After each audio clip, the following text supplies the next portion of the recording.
Rajini sir சொன்ன மாதிரி தான் அந்த காது கேட்காத தவளை அப்படி தான் இந்த பயணத்தை ஓட்டிகிட்டு இருக்கேன் நான்.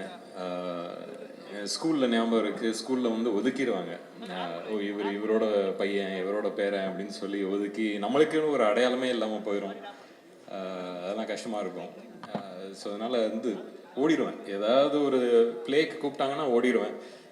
ஏதாவது வந்து பாடுன்னு சொன்னால் ஓடிடுவேன். ஸோ இப்படியே நிறைய இடத்துல ஓடிக்கிட்டே இருந்தேன்.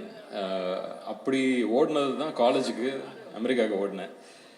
அங்கே போய் என்னை கண்டுபிடிச்சேன். இது சுற்றி யாரும் இவர் அவர் அப்படின்னு சொல்கிறதுக்கு யாரும் இல்லை. கண்டுபிடிச்சி அந்த இடத்துல தான் ஒரு மன அழுத்தம் அப்படின்னு சொல்கிறதுன்னா அங்கே தான் வந்துச்சு. அது எல்லாத்தையும் கிடச்சதுக்கப்புறம் திருப்பி இங்கே வந்துட்டு சரி சினிமா தான் அப்படின்னு ப்ரூவ் பண்ணி உள்ளர வந்துட்டு சரி ஆனால் டைரெக்ஷன் போகலாம் அப்படிங்கிற ஒரு பயணத்தில்